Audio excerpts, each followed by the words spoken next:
আসসালামু আলাইকুম। সারা বাংলাদেশ টানটান উত্তেজনায় আছে, টেনশনে আছে। আমি বাংলাদেশে আছি, কিছুটা শারীরিকভাবে অসুস্থ, সেই কারণে চলমান ঘটনাগুলো নিয়ে খুব বেশি নিউজ করতে পারছি না। তবে আজকের এই ঘটনাটা নিয়ে কথা না বললে আসলে না। ইনকিলাব মঞ্চের মুখপাত্র ওসমান হাদি বলিষ্ঠ কণ্ঠস্বর, প্রত্যেক রাজনৈতিক দলকে উড়াধুরা বক্তব্য দেন, যার কারণে মোটামুটি আওয়ামী লীগের তো রোশনালে আছেই, এছাড়া অন্যান্য রাজনৈতিক দলগুলোরও কিন্তু একটা বাটে পড়েছিল ওসমান হাদি। তো ওসমান হাদি গুলিবিদ্ধ হওয়ার পরেই সর্বপ্রথম যার নাম আসছিল তিনি হচ্ছেন যে মির্জা আব্বাস। তার আসন থেকে কিন্তু ওসমান হাদি নির্বাচন করছিলেন, কিন্তু মির্জা আব্বাসের নামে এখন পর্যন্ত তেমন কোনো এভিডেন্স অথবা এই ঘটনার সাথে সংশ্লিষ্টতা এটা কিন্তু পাওয়া যায়নি।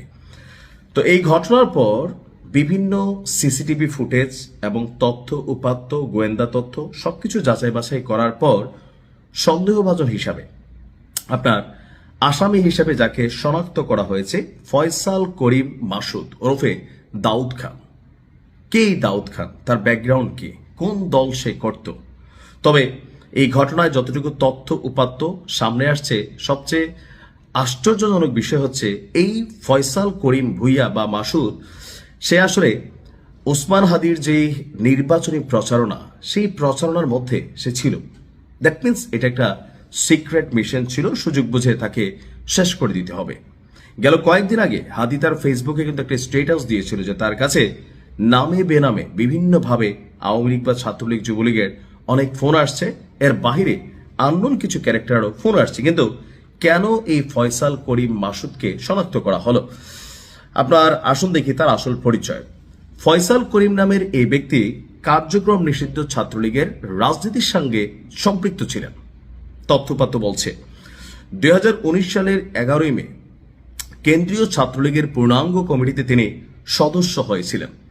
পেশাদারদের যোগাযোগ মাধ্যম লিঙ্কউইনে ফয়সাল করিমের নামে একটা প্রোফাইলও আছে। এই অ্যাকাউন্টটি যে ফয়সালেরই তা ঢাকা মহানগর উত্তর ছাত্রলীগের সাবেক এক নেতা নিশ্চিত করেছেন। লিঙ্কডইনে আপনার ফয়সাল নিজেকে অ্যাপল সফট আইটি, ওয়াইসিইউ টেকনোলজি এবং অ্যানালিস্ট ওয়ার্ড নামক 3টি প্রতিষ্ঠানের মালিক হিসেবে উল্লেখ করেছেন। 2018 সালের জাতীয় সংসদ নির্বাচনে আসন ভিত্তিক নির্বাচন পরিচালনা এবং সমন্বয় কমিটি করেছিল কেন্দ্রীয় ছাত্রলীগ। ঢাকা 12 আসনে আওয়ামী লীগের প্রার্থী ছিলেন সাবেক স্বরাষ্ট্রমন্ত্রী আসাদুজ্জামান খান। এই আসনের সমন্বয় কমিটির অন্যতম সদস্য ছিল এই ফয়সাল করিম। জুলাই গণঅভ্যুত্থানের পর গত বছরের 28 অক্টোবর ঢাকার আদাবরের বাইতুল আমান হাউজিং সোসাইটি এলাকায় ব্রিটিশ কলাম্বিয়া স্কুলের 4র্থ তলায় অফিসে অস্ত্রের মুখে 17 লক্ষ টাকা লুটের ঘটনা ঘটেছিল। ওই মামলার প্রধান আসামি ছিলেন ফয়সাল। পরে তাকে গ্রেফতার করেছিল র্যাব। এই মামলায় গত 16 ফেব্রুয়ারি হাইকোর্ট থেকে জামিনে বের হয়েছিল ফয়সাল করিম। জামিনে থাকা অবস্থায় তার বিরুদ্ধে ওসমান হাদিকে গুলি করার অভিযোগ এসেছে। এটা এখন পর্যন্ত অভিযোগ। আচ্ছা, তো বলা হচ্ছে যে লুটের ঘটনায় 2টি অস্ত্রসহ গ্রেপ্তার হওয়া আপনার এই ফয়সাল এত অল্প সময়ের মধ্যে কিভাবে জামিন পেয়েছে তা নিয়েও কিন্তু এখন প্রশ্ন উঠেছে। এরই মধ্যে ঢাকা মহানগর পুলিশ এবং এই সন্দেহভাজনের ব্যাপারে তথ্য দিতে সবাইকে অনুরোধ করেছেন। এছাড়া ওসমান হাদিকে গুলি করা ব্যক্তিকে ধরিয়ে দিতে পারলে 50 লক্ষ টাকা পুরস্কারের ঘোষণা দিয়েছেন আমাদের স্বরাষ্ট্র উপদেষ্টা, আমাদের যিনি আছেন জাহাঙ্গীর আলম চৌধুরী। তো 12 ডিসেম্বর যে ঘটনা ঘটেছে, এই ঘটনাটা নিয়ে এখনো মিশ্র প্রতিক্রিয়া আছে। আপনার অনেকেই এই ক্ষেত্রে মির্জা আব্বাসকে দায়ী করার চেষ্টা করছেন, যদিও আমাদের আজকে দেখলাম রুহুল কবির রিজভী সাহেব তিনি আবার বলছেন যে এই ফয়সাল ডাকসুর ভিপি সাদিক ক্যামের সাথে নাকি এক টেবিলে চাও খাইছে, তাহলে এই দায়ভার কে নিবে?